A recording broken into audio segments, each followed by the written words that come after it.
Hey everybody, Tim here with today's episode of Enterprise, Season 2, Episode 16, Future Tense. What the fuck did I even just watch? So here's what I imagine.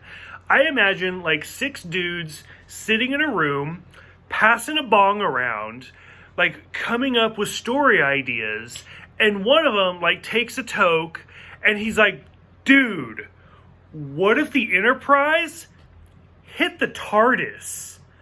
And that's how this whole episode came about. And it's awful.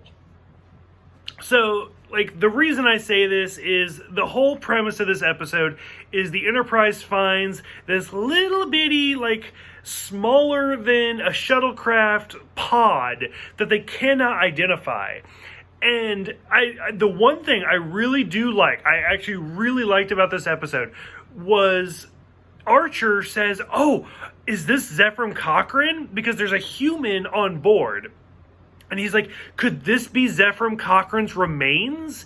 Which was great. I loved that. Because it's actually a shout out. Because Zephram Cochrane is probably most notably from the movie First Contact. Not that many people, or at least not like a lot of the newer fans, know that the character was in the original series. He was in the episode Metamorphosis. And so, like, there's a whole storyline. After he created Warp Drive, he actually left Earth and, like, met Kirk and all sorts of other stuff. And so Archer says, like, oh, he was lost, and, like, nobody knows what happened to him or where he went, which is kind of coincidental because he was in the first episode of Enterprise. So I was like, that's great. I loved it. I thought that was a fantastic reference.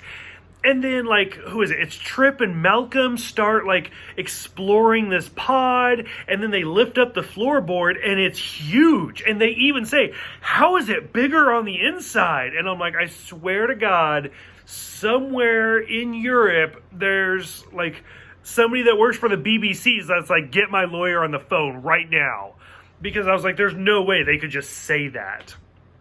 Although at this point, like, Doctor Who hadn't really come back yet. Because this was like 2002, maybe 2003. So it was still a few years. But I guarantee you, somebody in the BBC was like, you can't say that, we own that.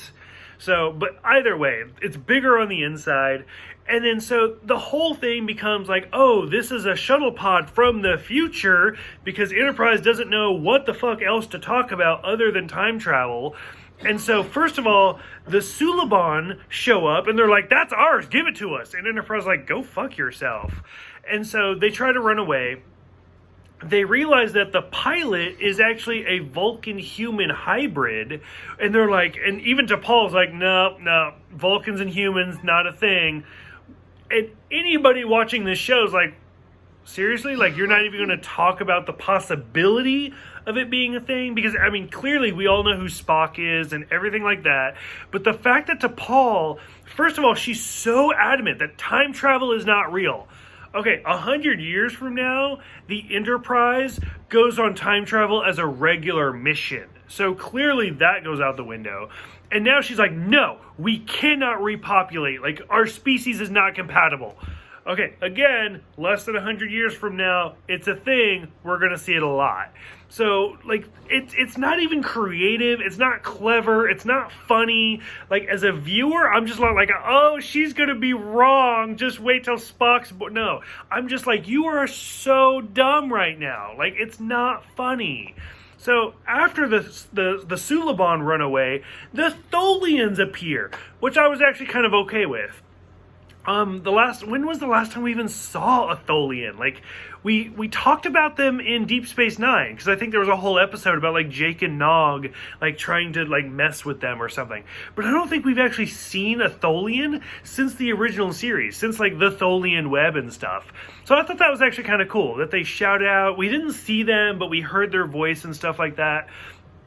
The time loop thing where, like, we keep seeing Trip and Malcolm, like, oh, like, Stegosaurus is an herbivore. Stegosaurus is an herbivore. Stegosaurus is an... Okay, we fucking get it. Stegosaurus is an herbivore. Move along. Like, the whole time loop thing worked for Groundhog's Day. It even worked in the Cause and Effect episode for The Next Generation. did not work for this one. It was super annoying and I didn't really like it. The 31st century time stuff, okay, whatever. By the time we get to the end, and like, I don't even remember. Like, I think they put it out there and then like the pod just disappeared. I stopped caring because it just was dragged on so much. So, for those who have seen it, what did you think about the Zephram Cochrane shout out? What did you think about the Solobon and the Tholian showing up? And what did you think about the time loop? Go ahead, let me know what you guys think about it, and I will see you guys next time for Canamar.